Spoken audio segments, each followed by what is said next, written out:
Out of India, Indians are pretty powerless. What a strong statement it is. అంటే శృతి చతుర్వేది ఈ స్టేట్మెంట్ని pass చేసింది. శృతి చతుర్వేది మీ అందరికీ తెలిసే ఉంటుంది. తను ఒక ఇండియన్ ఎంటర్ప్రెన్యూర్. సో తను అమెరికా అలెస్కాలోని ఒక ఎయిర్పోర్ట్కి, యాంకరేజ్ అనే ఒక ఎయిర్పోర్ట్కి వెళ్ళి తను 8 గంటలు నరకం చూసిన తర్వాత ఈ స్టేట్మెంట్ని తను పాస్ చేసింది. సో ఈ స్టేట్మెంట్ ఎందుకు అనాల్సి వచ్చింది? ఇండియన్స్ని అంత చీప్గా ఎందుకు ట్రీట్ చేస్తున్నారు అక్కడ? సో ఈ స్టోరీ అంతా మనం తెలుసుకుందాం ఈ వీడియోలో. శృతి చతుర్వేది తను ఒక entrepreneur. Chai pani and Indian action project అని 2 సంస్థలకి తను ఫౌండర్.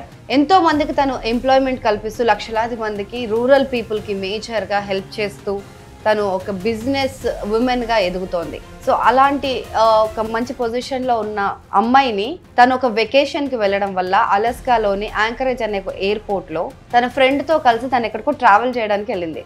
సో ఆ ట్రావెలింగ్ టైంలో తనని మామూలుగా స్క్రూటినీ చేస్తారు కదా, మన ఎయిర్పోర్ట్స్లో కూడా జరుగుతుంది. సో అక్కడ కూడా అదే నార్మల్ చెకింగ్ జరుగుతూ ఉంది. సో ఆ నార్మల్ చెకింగ్లో భాగంగా వాళ్ళకి ఒక సస్పీషియస్ పవర్ బ్యాంక్ దొరికింది.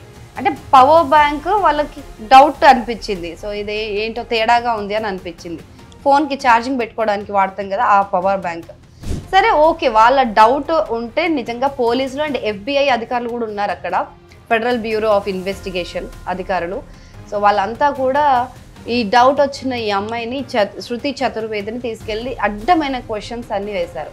సరే ఓకే, నార్మల్గా ఎక్కడి నుంచి వచ్చారు, ఎక్కడ ట్రావెల్ చేస్తున్నారు, ఇది ఎందుకు వాడుతున్నారు, అది ఎందుకు వాడుతున్నారు, 1 గంట 2 గంటలు మహా అయితే ఈ విచారణ అంతా జరగడానికి.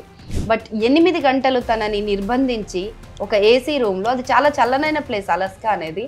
సో తనని అక్కడ 8 గంటలు నిర్బంధించి తనని కనీసం వాష్రూమ్కి వెళ్ళడానికి కూడా తనకి టైం ఇవ్వకుండా, పర్మిషన్ లేదు. అండ్ ఆ చల్లని ప్లేస్లో, ఆ చల్లని వెదర్లో తనకి వార్మ్ క్లాత్స్, తను వేసుకునే ఆ జాకెట్ ఏదైతే ఉందో, స్వెటర్స్ లాంటివి, సో అవి కూడా తీసేసేయాలి మీరు అని చెప్పారు. తన దగ్గర లగేజ్ లాక్కున్నారు, ఫోన్ లాక్కున్నారు, వాలెట్స్ లాక్కున్నారు. సో కంప్లీట్గా అంటే తను ఏం చేయలేని స్థితిలో 8 గంటలు ఒక అమ్మాయిని నిల్చోబెట్టేశారు వాళ్ళు. సో ఈ ప్రాసెస్లో తన ఫ్లైట్ కూడా మిస్ అయిపోయింది. ఎక్కడికి వెళ్ళాలనుకుంది, తన షెడ్యూల్ అంతా కూడా మిస్ మ్యాచ్ అయిపోయింది. సో అప్పటికి కూడా వాళ్ళు 8 గంటల డీటైనింగ్ తర్వాత వాళ్ళు ఇంత విచారించి ఏమైనా కనుక్కున్నారా అంటే ఏమీ లేదు అక్కడ. సో తను ఎక్స్ప్లెయిన్ చేయడానికి క్లియర్గా చెప్తూనే ఉంది. అయినా సరే వాళ్ళు వినకుండా తనని 8 గంటల పాటు డీటైన్ చేసి, అండ్ మోర్ ఓవర్ తను ఒక ఫీమేల్ బట్ ఒక మేల్ సెక్యూరిటీ గార్డ్ తనని ఫిజికల్గా చెక్ చేశాడు ఆన్ కెమెరా. సో ఇది ఎంత రెడిక్యులస్ థింగ్ అంటే అక్కడ ఫీమేల్ ఎంప్లాయీసే లేరా? ఫీమేల్ సెక్యూరిటీ సిబ్బంది ఎవరు లేకపోవచ్చా? ఎందుకని వాళ్ళు ఒక మెయిల్ ఎంప్లాయీ తనని డీటైన్ చేయాల్సి వచ్చింది, ఒక మెయిల్ ఎంప్లాయీ తనని చెక్ చేయాల్సి వచ్చింది అని చెప్పి శృతి చతుర్వేది తన ఎక్స్ అకౌంట్లో పోస్ట్ చేసింది. సో దీనికి సంబంధించి సోషల్ మీడియాలో పెద్ద ఎత్తున చర్చ నడుస్తూ ఉంది. అమెరికాలో ఇండియన్స్ని ఇలాగే ట్రీట్ చేస్తున్నారు.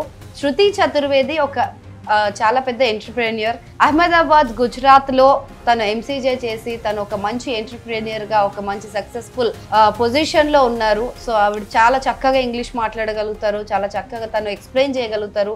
సో తను ఏ పొజిషన్లో ఉన్నాననేసి. సో తనకే ఇలాంటి పరిస్థితి జరిగితే ఇండియా నుంచి విజిటింగ్కి, టూర్స్కో వెళ్ళడానికి, వెకేషన్స్కి వెళ్ళే వాళ్ళు చాలామంది ఉంటారు. చదువుకొని వాళ్ళు వెళ్తూ ఉంటారు, లేకపోతే కొంచెం ఇంగ్లీష్ తక్కువ వచ్చిన వాళ్ళు వెళ్తుంటారు. సో వాళ్ళ పరిస్థితి ఏంటి, వాళ్ళని ఎలా ట్రీట్ చేస్తారు అమెరికాలో అని చెప్పి ఇప్పుడు పెద్ద ఎత్తున సోషల్ మీడియాలో తన పోస్ట్ కింద కమెంట్స్ రూపంలో కూడా నెటిజన్స్ కమెంట్ చేస్తున్నారు. సో ఇప్పటికే ఇక్కడ అమెరికాలో ఇమిగ్రేషన్ పాలసీస్ చేంజ్ అయ్యాయి. డొనాల్డ్ ట్రంప్ 2సారి బాధ్యతలు తీసుకున్న తర్వాత అధ్యక్షుల్లాగా. సో అక్కడ ఇమిగ్రెంట్స్ చాలా ప్రాబ్లమ్స్ ఫేస్ చేస్తున్నారు. వాళ్ళు చిన్న కారణాలతోటి వాళ్ళ వీసా క్యాన్సిల్ చేస్తున్నారు. లైక్ ట్రాఫిక్ రూల్స్ పాటించలేదనో, ఎప్పుడో చలాన్స్ కట్టలేదనో. సో ఇలాంటివన్నీ కూడా చెక్ చేసి, స్క్రూటినీ చేసి చాలా విపరీతమైన యాక్షన్స్ తీసుకుంటున్నారు అమెరికాలో. సో అలాంటి పరిస్థితుల్లో ఇప్పుడు శృతి చతుర్వేది జస్ట్ వెకేషన్కి వెళ్ళి ఇలాంటి ఒక చేదు అనుభవం ఎదురైందంటే, సో అక్కడ ఇండియన్స్ పట్ల గౌరవం తగ్గిందా, లేకపోతే ఇండియన్స్ పట్ల ఏదైనా చులకన భావం ఉందా అనే ప్రశ్నలు కూడా ఇప్పుడు తలెత్తుతున్నాయి. అయితే కొంతమంది మాత్రం FBI అధికారులకు సపోర్ట్ చేస్తూ లైక్ డౌట్ వచ్చినప్పుడు భద్రతా పరంగా కొన్ని చర్యలు తీసుకోవాల్సి వస్తుంది. సో ఆ ప్రాసెస్ లో భాగంగానే శృతిని నిర్బంధించి ఉంటారు, లేకపోతే వాళ్ళకి అంత అవసరం లేదు. బట్ వాష్రూమ్స్ కి కూడా వెళ్ళనీయకుండా ఒక మేల్ సెక్యూరిటీ చేత చెక్ చేయించడం అనేది కరెక్ట్ కాదు అని చెప్పి ఈ సోషల్ మీడియాలో ఇప్పుడు అంతా వైరల్ అవుతోంది. సో మీరేమనుకుంటున్నారు ఈ ఘటన పైన? ఖచ్చితంగా కామెంట్ చేయండి.